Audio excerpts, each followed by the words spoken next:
Thursday, Manncube. Yebo, asingeneni ku-hot topic yethu yanamhlanje. Lalelani. Hi KVG. I'm a lady animakore 30 ekuberekwa. Ndinenyaya yangu. I worked as a house girl from the age of 19 years up until my mid-20s. I lost both my parents and ndaichengetwa nagogo. Mukushanda, I experienced mabosa akasiyana-siyana. Chakazoita ndisiye zvekushanda mumba was a family that I worked for, kuGrange. Muri iyi yanga ine mari. It was a family of 6, amai na baba nevana 4. I was getting paid good money, $300, but ndaitambira nemusevedzero. The house was big. Ndaitomuka 4 a.m. kuti ndipedze kucleana munhu wese asati amuka. Waiti ukapisa kana kudonedza ndiro, vaikubatira pamari yawashanda. So pandakapinda basa, I was given one uniform nedhuku. Mwedzi wekutanga, I would wash uniform maneru kuti next day inge iri clean. I sweat a lot during basa. Nguva yekunaya yaisaoma. So I asked kuti my uniform aite tu ondopfeka hembe sometimes. Murungu wangu akaramba, akanditi womesa uniform ne-iron, pano hapapfekwe hembe.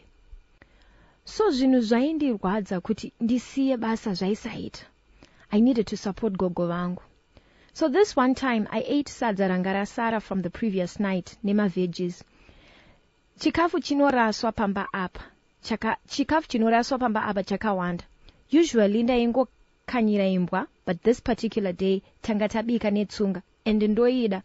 So ndakaonekwa ndichidya sadza makuseni.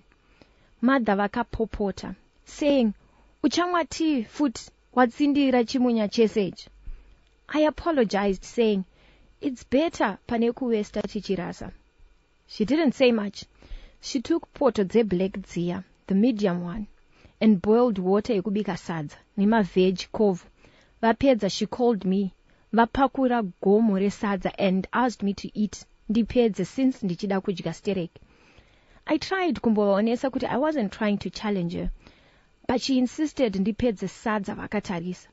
When I went off, I told Gogo what had happened. She didn't say much. The day that I was going back kubasa, she gave me kajira vakati ndinosungirira anyway pavasingaone mumba umu, and they will never trouble you again. Vachaitirana utsinye pachavo. At first I was hesitant, but vakazondituka pamberi pevaenzi. Ndakanosungirira jira iri pagumbo remubhedha wamama. This couple started having problems. Vakatanga kurwa zvavaisamboita. Baba vachinonoka kuya kumba, nyaya dzemagirlfriends dzakabva dzatanga zvekuti pandakasiya the previous night they fought zvakamutsa maneighbors. Ini next day ndakaenda ku-off and took my bag and never went back. Ladies, I saw my boss last week here, and she looked like a homeless person. Hasisina glow and her beauty yafed. I couldn't help to think kuti jira randakasungirira riya could have led to this. Mbuya vangu passed away 2 years ago, and I don't even know how I can remove jira. I found Christ and want to do the right thing after so many years, but how do I make things right? Ndinosvika pamba pavo ndichiti. I am now married with 2 kids. My husband haatozive nyaya iyi. Ndodive dare. Hiyo hot topic yetu yanamhlanje. Tinotenda Manncube. Vedari, that's our hot topic for today. Timate pa naredzedu 6608976602299 kana 0772162651. Afane utsinye mabosava kana mushonga uyu wakashanda zveshuwa usavasunungure. This one also coming in says muskana uyo ngadzokere kwaakasunga jira iri oti ndarota veduwe obvisa jira iro vanonamata zvopera since akuziva Jesu. This is coming from you, our listener. Another one also coming in says you can't be sure kuti ndizvo zvakakonzeresa kuti vasvike pavari sevanhu vane utsinye. It was bound to happen. Ngarege zvakadaro ko hanti the so-called boss called for it here. Ndizvo zvinoita kana uchiitira vanhu utsinye. They're coming in fast and furious. I can't even keep up, Saki. Let's get to find out who is connecting with us on line 2. Hello, Star FM. I think we're having a challenge with our phone lines, but you can keep trying. Let's try line 1. Hello, Star FM. Hello? Hi, Maswera say. Maswera bo, murise? Aiwa, tinofara edu endere nyumberi. Oh, and the line dropped. A challenge with our phones there, 0772162651, but we don't give up. All right. Hello, Star FM. Hello. Star FM, hello. Hi, Kiki. Hi, Maswera say. Maswera say. Aiwa, taswera zvakanaka endere nyumberi. I'm very happy. It's my first time to go in. We love it for you. Thank you so much. And we really love your program so much. Maitabasa.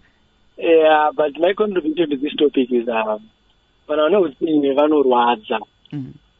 Vanopusha vanhu kuita kuti serious.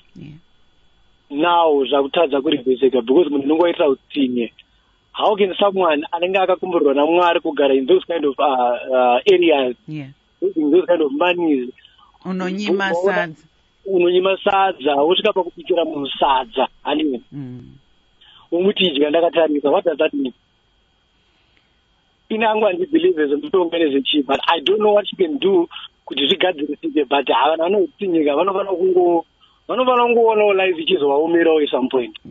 Saka muri kuti oita move on neupenyu hwake here wokanganwa nezvakaitika in the past. Just move on neupenyu hwake. Uyo akaita kutsinye because akatadza kuappreciate what God had done for her. And a poor maid was trying to survive, doing work in a very big house, waking up at 4 a.m. every day, trying to make you clean, happy, so that you can get even more money. But what does appreciate when the moon are poor from a poor background? Very bad. That is really sad. Thank you so much for calling, and we value your contribution. 0772162651. Vedare murikuzvono se munotenderana here ne kola yedu yekutanga kuti kana kungoita move on neupenyu hwako and forget about the past. Star family. KVG inasaki nasa ndizvo. Ndinasaki ndizvozvo. Good one. Ndakubatisisa mashoko aunombowa zokutaurira vanhu uchiti achitonga topic zacho. Ndinotenda. Ngatitarisisei zvakati wandei torega kungobata pano pawana. Patirwadza chete. Pataurwa the story yemunhu ari iye pachezvake so zvinezvi ari kutoregreta. Munyori ari kuregreta. So kana munyori ari kuregreta isusu hatifaniri kutombopembedza zviri kuregedzwa nemunyori. Munyori asanganisa nyaya panapa in case of next time vanhu vari kunetswa, vanhu vari kukanganiswa mumabasa and so forth.